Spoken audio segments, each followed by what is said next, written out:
Today's coffee conversation is all things shamanic, meaning we're going to dive into really what the differences are between a shamanic journey and doing journey work versus doing shamanic Reiki practices and what that looks like. Because they're different. They can definitely go hand in hand and be combined, which if you guys know anything about me at this point, like I love mixing modalities. I love to mix things up. I love to listen to that guidance to go and try this next. So we really want to get into that. There are these clear definitions and these clear understandings of what these two modalities look like alone and what they look like together.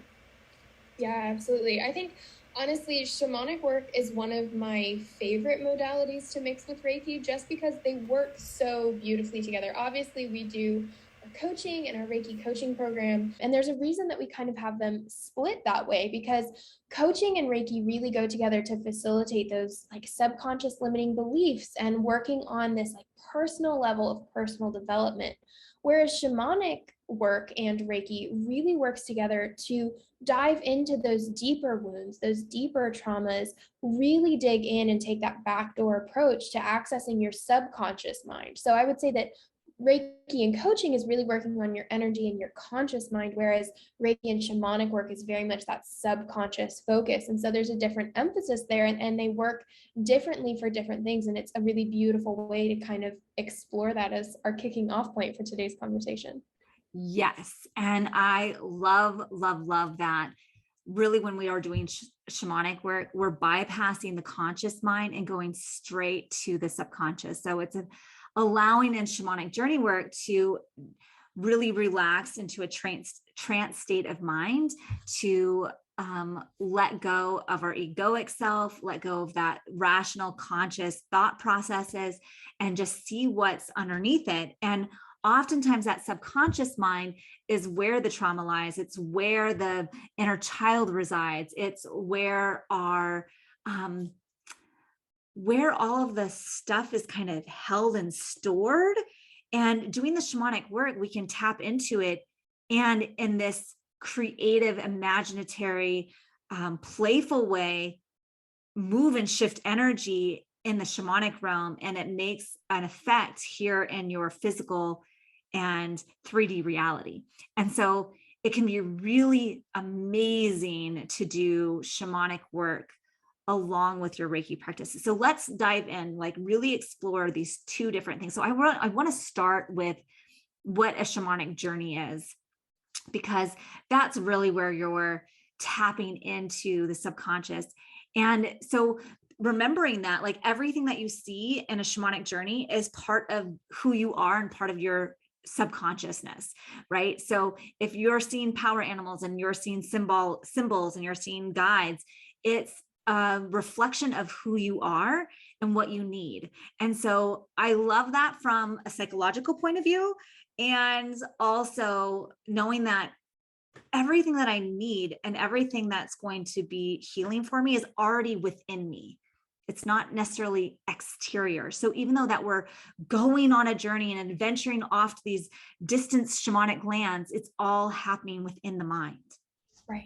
Right. And I think one of the best ways to kind of kick this conversation off is really defining like what is a shamanic journey, because I think a lot of times people have this idea of what it is and what it looks like. And so when we say we're going on a shamanic journey, what it really means is that we come into a meditative state with a shamanic drum track. And there's a reason that this drum is specifically going, which I'll come to in a minute. But we go into this meditative state with this drum hitting this really repetitive rhythm. And in that meditative state, we have the opportunity to set the intention to travel to one of the three shamanic realms. So there's the upper realm that is very much that like divine heavenly space where your spirit guides are, where the angels exist, those really love light entities of the upper world. There's the lower world, which is very much connected to earth energy, those quote unquote denser energies where you'll find your power animals and things like that, that earthy space in the lower world, or there's the middle world, which is essentially like a mirror representation of our current reality. It's a place where we can see the things that are happening, quote unquote, under the surface of our current reality. And so a lot of times the middle world is where you'll see things like traumas and wounds and anxieties and those like darker clouds of energy that are occurring in the space. But you can also see the lighter energies that are happening, because the middle world is kind of that place where the upper energies and the lower energies meet in your current reality. And so a lot of times people will kind of look at this and question, because they hear journey and they hear realms, they're like, are you actually going somewhere? And I think this is where shamanic journeys to me get really interesting, because there is this aspect of, yes, your energy is going to meet these energies of the upper, middle, and lower worlds. Your energies are experiencing those states in this journey. But if you look at it from a psychological perspective, like Christine was saying, it really all comes back to at the very beginning when we have that drumbeat.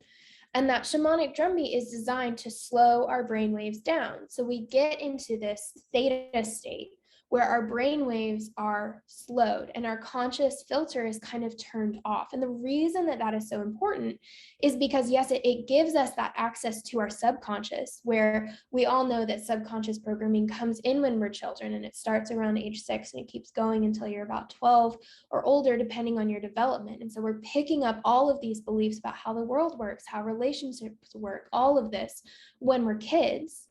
But it also allows us to turn off the conscious filter. And when we do that, what we're doing is we're actually turning off the place within us that disconnects us from spirit, that disconnects us from the universe, God, source, whichever word encapsulates that energy for you. Because our conscious mind is really where we see that separation.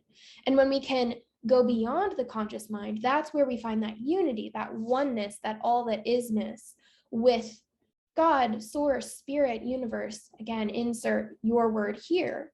And so what a shamanic journey does is it allows us to slow our brainwaves with that drumbeat, so that our energy is then freed from that conscious separation, and we're able to experience that unity once again with the energies, which allows our energy to experience the upper, middle, and lower worlds. But it also gives us this access point into our subconscious minds, so that what we're actually seeing on the journey is a representation of something that's happening in our subconscious. And my favorite example that I like to use for this is that if someone goes on a shamanic journey and they set the intention to find information that's going to help them heal from heartache that they're experiencing. And let's say that this heartache is from having abandonment issues from when they were a child because one of their parents left them or something like this. They're not actually going to go into a shamanic journey and see a replay of that traumatic event, because that would serve no purpose. That would just re-traumatize their system and bring it all up. Instead, what they might see is something like a garden where the left side is crinkled and dry and not growing, and the right side is still going. And what that would represent is obviously your heart chakra, the garden of your heart chakra, and left side is very much about like that receiving energy. And so their receiving side is cut off. And so it's not that they're actually seeing that trauma, seeing exactly what it is that they're supposed to be getting from the journey, but they're seeing a representation of it that their conscious mind will allow them to see. So they're getting both that energetic understanding of what that event was, what they can learn from it, and what's on the other side. But they're also seeing it in a way that's healing their subconscious mind along the way, because it's allowing those old wounds, those old thoughts, anything that's been stuck in their subconscious to come forward in a way that they haven't allowed it to before. So it's an incredibly healing process. It can be very transformative, right? And when you have the capacity to build relationships with your spirit team, that also is such healing work. And so, like, for example, when I got my Reiki master's, it wasn't the training that I offer. Let's put it that way. Like it was subpar. And so I just decided that I was going to go into a deep shamanic meditation and journey every night to the Reiki wisdom, to meet my guides, to learn how to support my relationships, how to be the mother I wanted to be, or how to be the practitioner I wanted to be. Like I journeyed on these topics regularly to retrieve the information, retrieve the wisdom that they had to offer. And by doing so, I was able to meet my guardian angel, and I was able to meet my Reiki guide, and I was able to meet um, senseis, and just I mean, I can't even count. I had someone ask me, well, how many guides do you have? I'm like, I don't know. There's like there's a whole bunch of them, and they have different purposes. Like I've had students who, when they're working on their business and trying to figure out their financials, I was like, well, have you journeyed to your treasurer guide? Because you probably have one of those. Like you should have a treasure guide. Go meet your treasure guide. And so you can have as many guides or acquire wisdom from different guides as much as you want once you learn the techniques on how to do it. And so I definitely have a round table of my guides, and they'll have different perspectives and different opinions. And knowing that they're there for me to oversee Reiki Cafe University or help me, support me in my physical health and well-being, those type of things can be very reassuring and supportive to know that I have this with me. And the same thing goes with our power animals. When we journey to the lower world and meet our power animals, they really are a reflection of what exactly you need. And so, and I love that. I love helping people find their power animals, because they'll be like, well, that's odd. That's nothing like me. I'm going, but is it something that you need to develop? So let's say you meet a power animal that's lively and exuberant and fun and playful. Let's say it's a monkey, and you're like the stoic spiritual person. It's like, it's the reflection that you need to develop, right?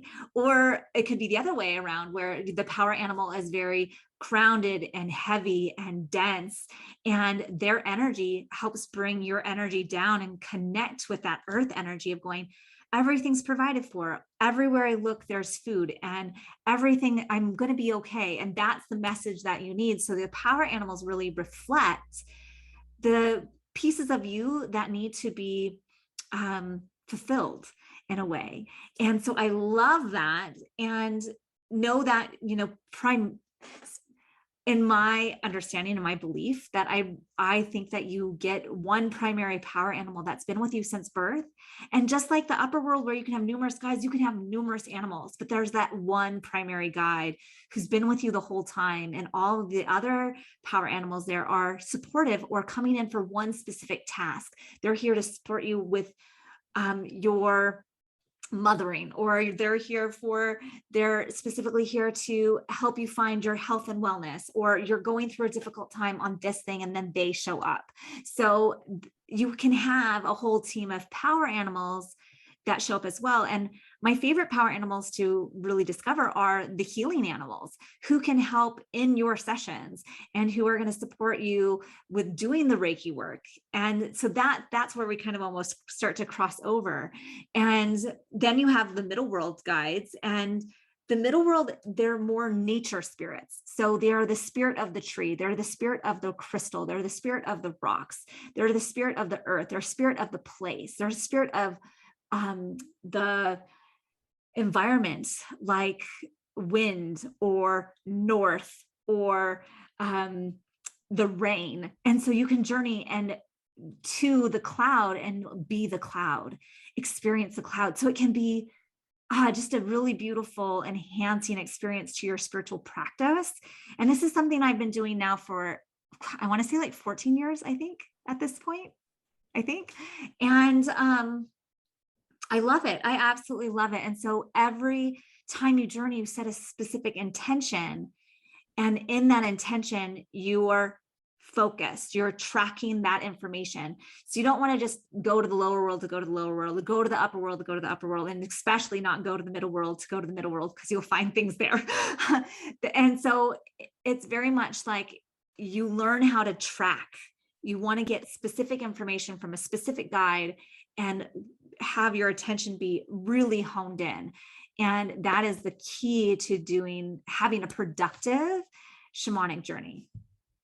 Yeah, and I think it's one of those things too where, we talk so often about collaborating or co-creating with the universe. And I think for me, shamanic journeys are really kind of the epitome of that, because no, it's not like manifestation where you're setting this intention that you're going to receive this exact piece of wisdom in your journey. You're going in with that open mind of a question, but what you're doing in that process is you're recognizing that you do have that power and you have that ability to say, this is my intention, this is how I want to direct my energy, this is who I want to meet with, and this is why I want to meet with them.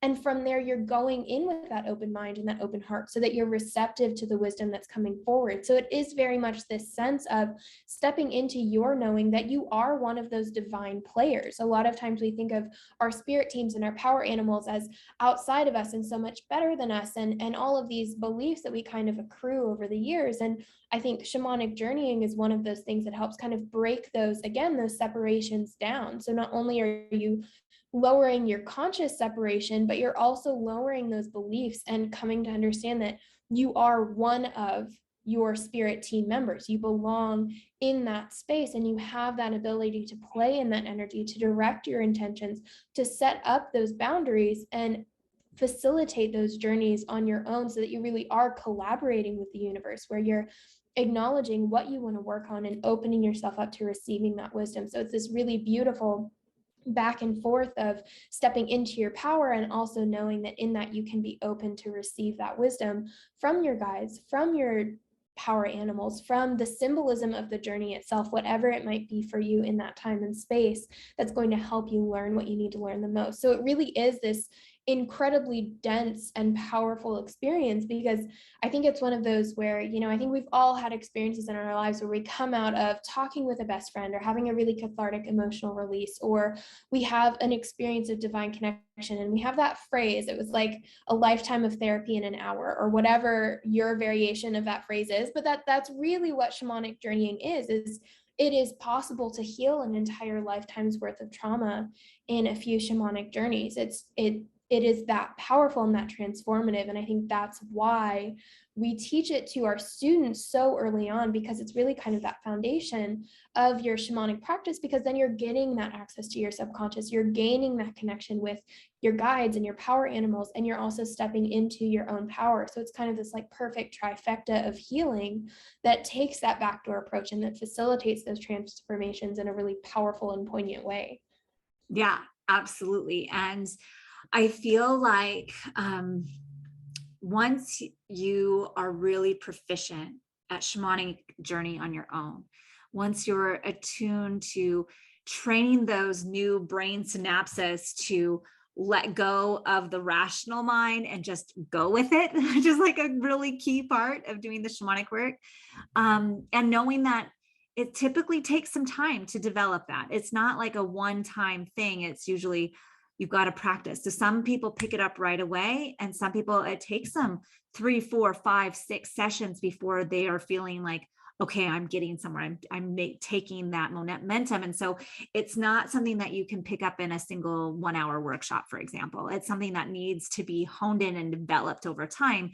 And once you're there, once you're really proficient at journeying for yourself, it becomes easier and easier to journey for a client. With permission, of course. So just as you would journey to meet your power animals, you can meet to journey your client's power animals. What wisdom did they have for their particular situation at this point in time? And you can journey on behalf of the client. And so when we look at the difference between shamanic journey work, it really is journeying for yourself or a client to obtain information from the spirit realms, versus when we get into shamanic Reiki practices, that's a little different. It's really a whole other ball game. But the shamanic journey portion, like really that training of the brain, those synapses, really helps and supports when you start doing shamanic Reiki work in session with your clients.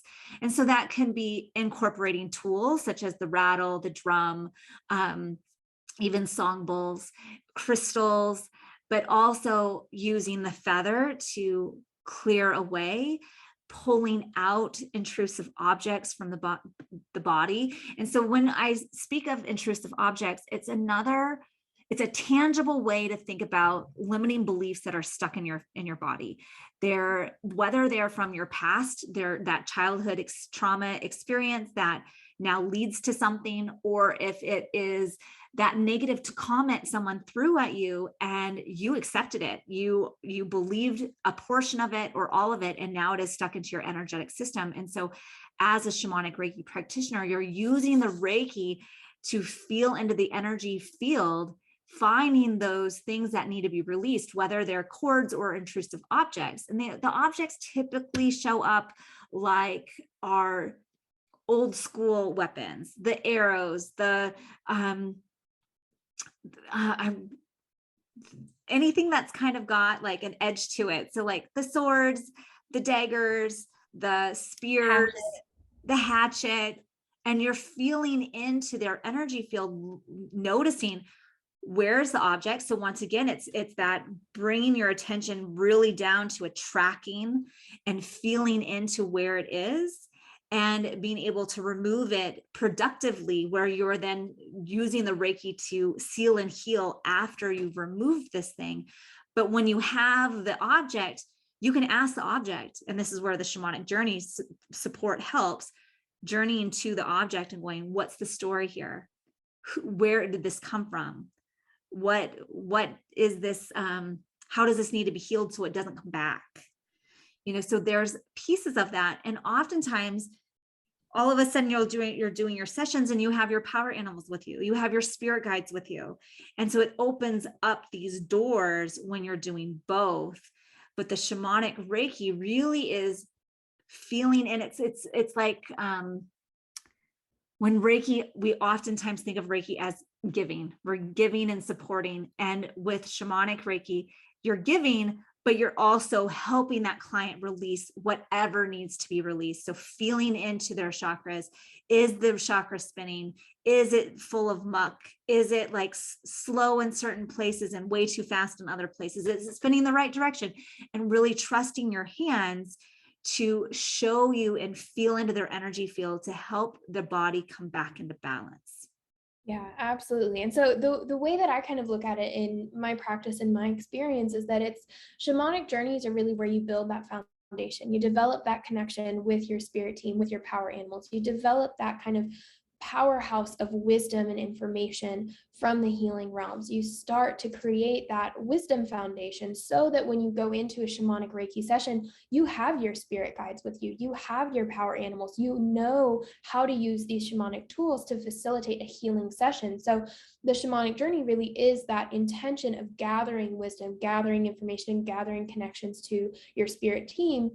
And then the shamanic Reiki session is really about using those connections, using that wisdom to facilitate healing for your client. And so that may look like spinning their chakras and getting the muck out. That may look like pulling a hatchet out of their energy field. That may look like noticing during a Reiki session that they have a negative entity or an attachment or a dark spot on their energy field, and sending your power animals or your spirit guides to go and heal that area. A lot of times what you'll find is the power animals are the ones who kind of chew away or eat away at whatever it is, and then the spirit guides come in and seal everything back in with that love and light healing energy. And so there's this, again, sense of collaboration between you, your spirit guides, and your power animals as you're all coming together to heal this client on all levels. So there is still that sense of giving them Reiki, sharing that Reiki energy, but then there's an additional layer on top of it of kind of acknowledging all of the different things that can happen to your energy field along the way, and having these tools and these power animals and these spirit guides and this knowledge and wisdom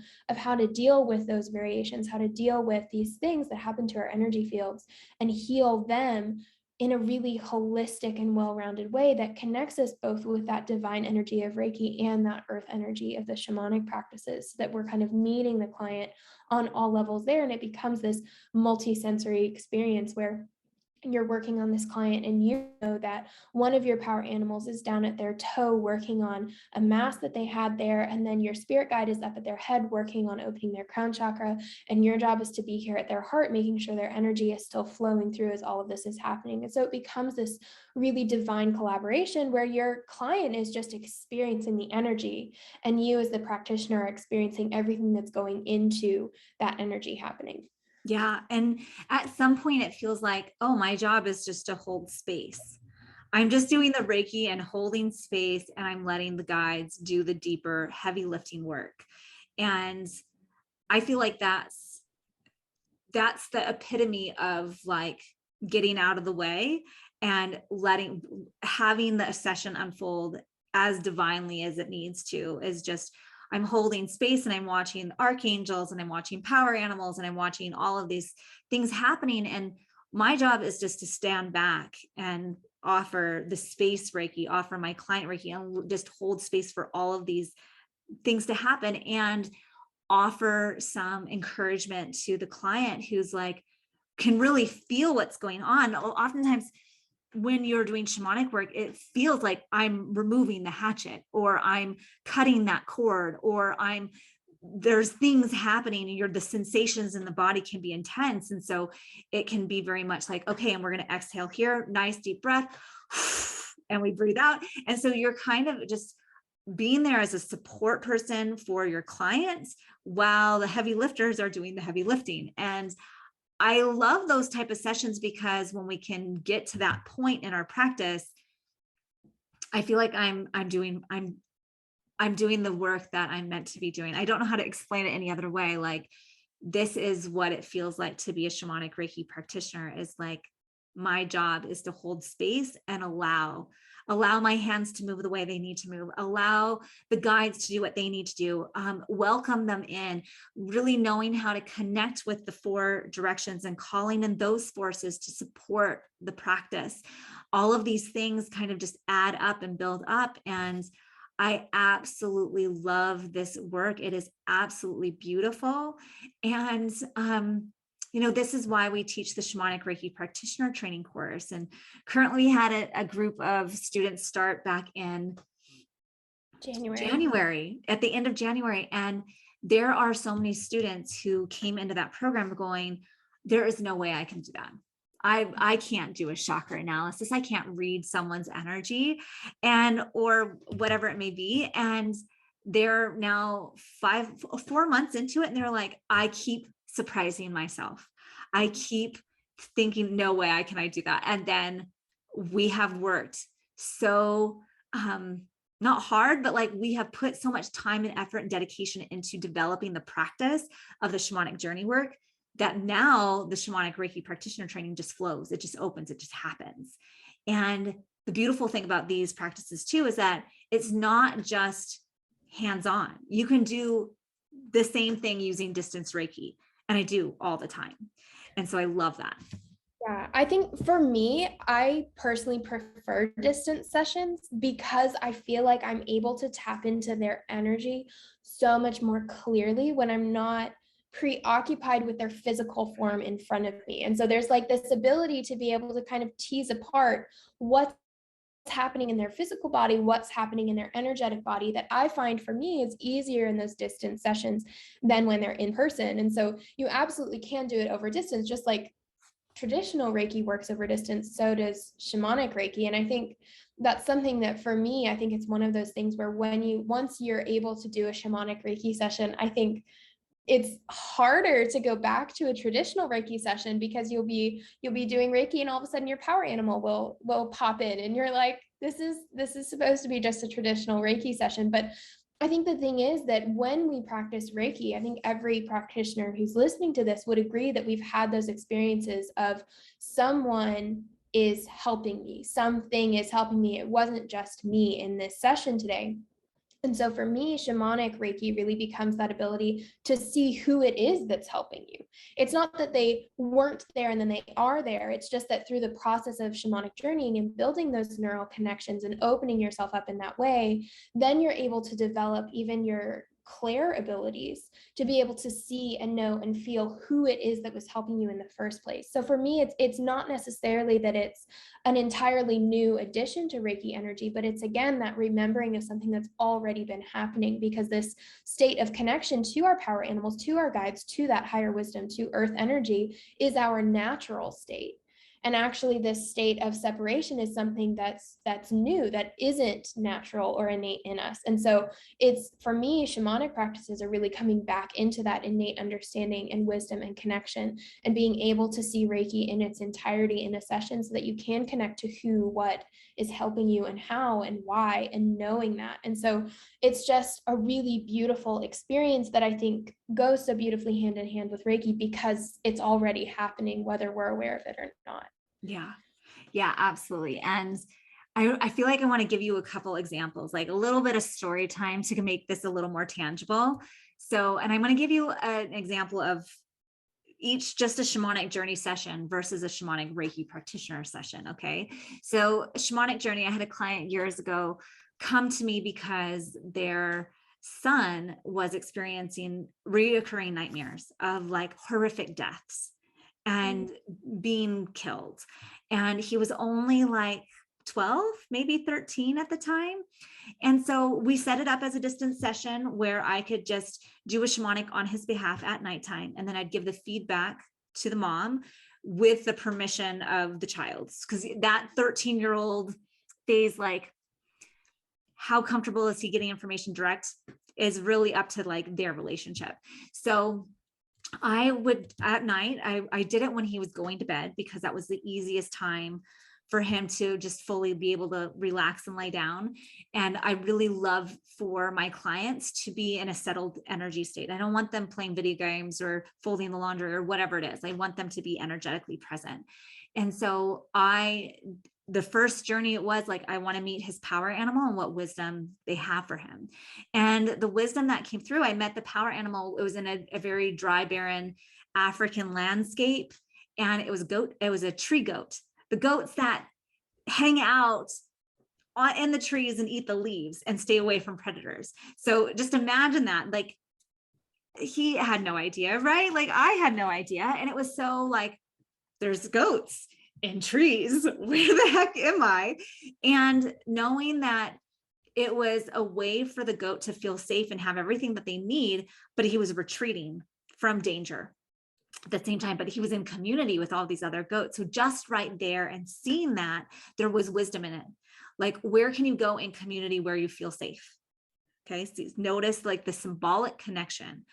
And after a few sessions, I was like, is it safe to come down from your tree now and eat the plentiful grass or whatever it was? Like, we nourished the land to like revitalize it, and have him be like, it's okay and safe to come down. Now, as we did these sessions, we did sessions probably, I want to say 6 to 8 sessions weekly.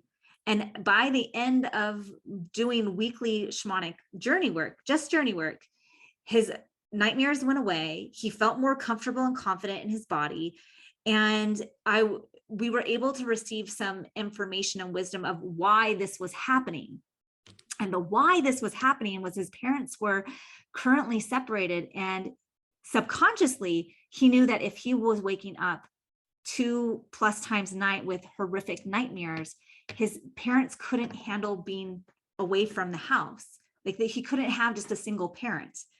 It would bring his parents back together. And so subconsciously he was creating these nightmares to feel unsafe, to bring the marriage back together. And so it was very interesting. And so all of this helped supported all of the family dynamics, and like, they are back together and the family is happy. But this is something that for many years they would have me do shamanic journeys for all of the kids for their Christmas present, just to meet their guide and give them a story. And that was it.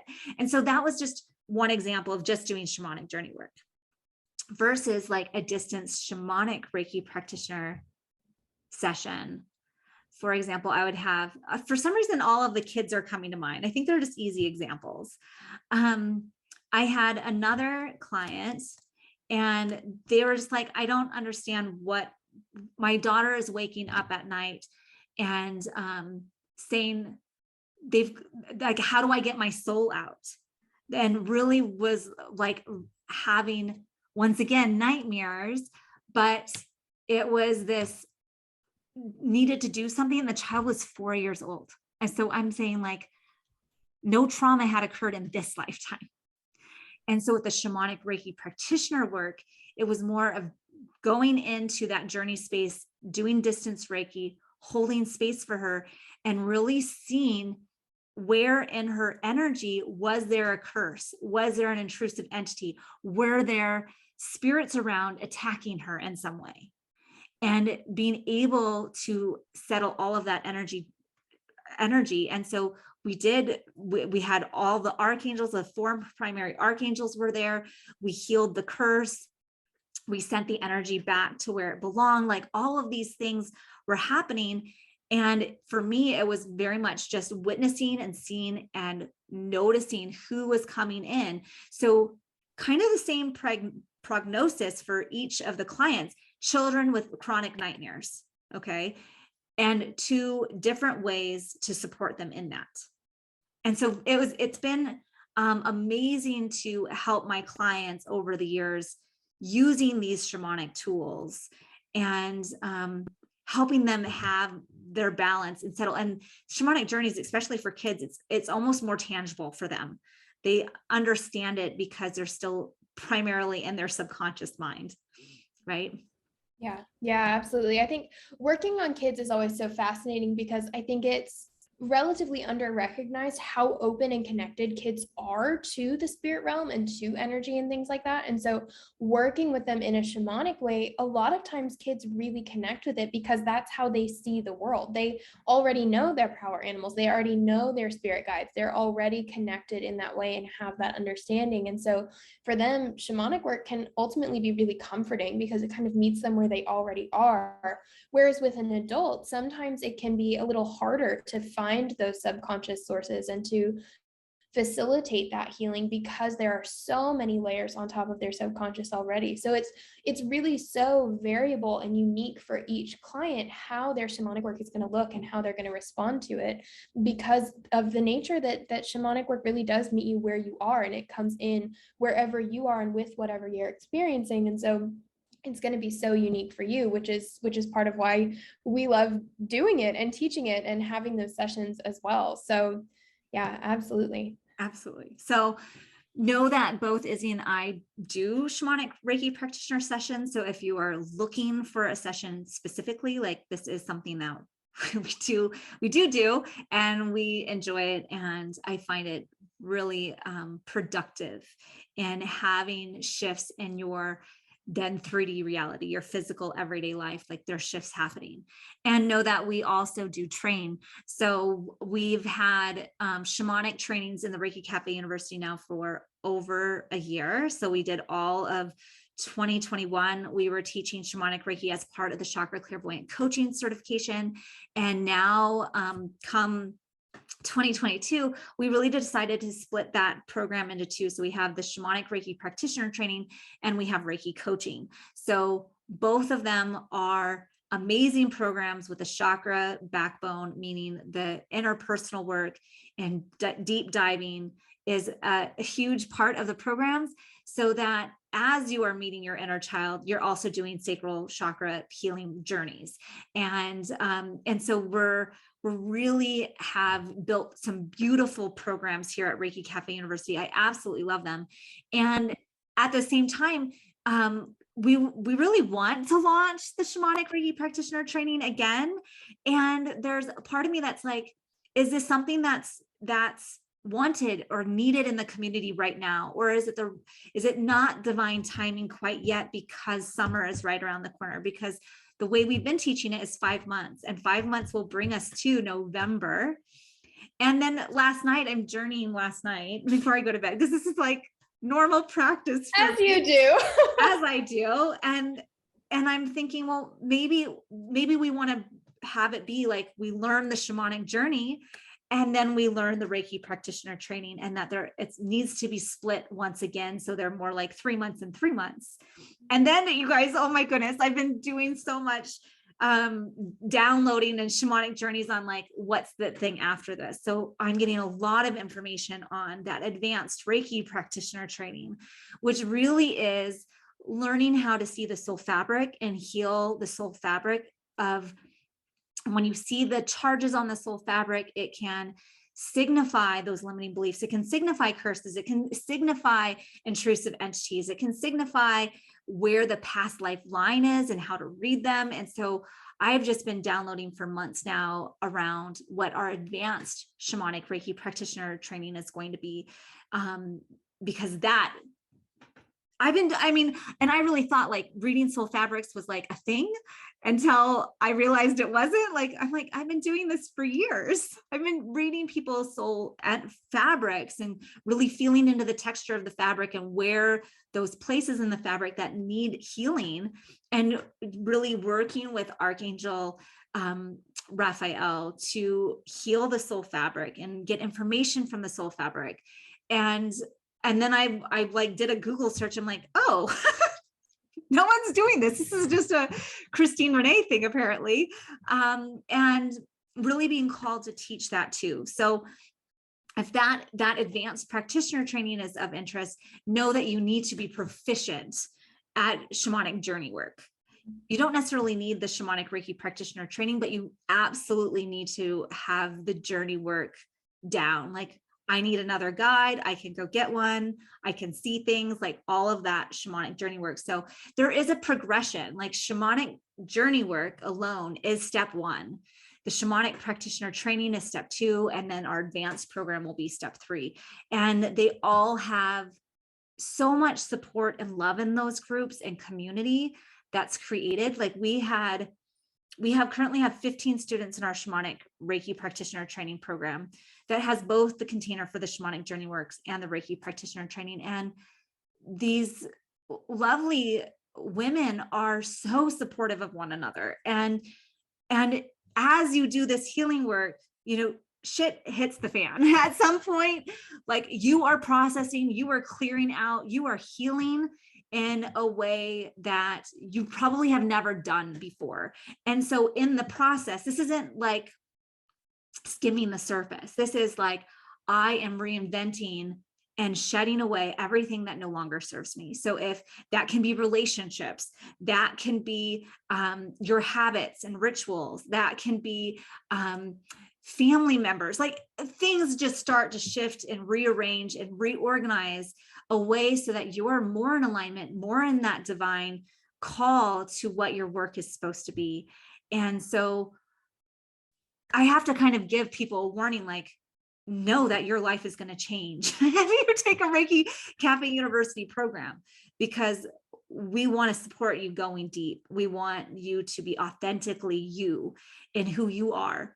And for example, yesterday I was teaching one of our practicums. So a practicum is where we teach a topic and we put people in breakout rooms so that they can practice on one another, these shamanic tools. And so yesterday we were practicing on spinning chakras, and we had people who were just blown away by, like, I felt that and I did this, and I noticed this, and all of these things just come out. And you're working in such a capacity to learn how to not only embody the concepts, but to facilitate masterfully. So it's really like, I keep thinking, well, maybe the programs need to be shorter. And I'm like, and then my body just screams, no, because if they're short, I can't hold you in a space to do that deep healing work. So that really is what Reiki Cafe University is so much about.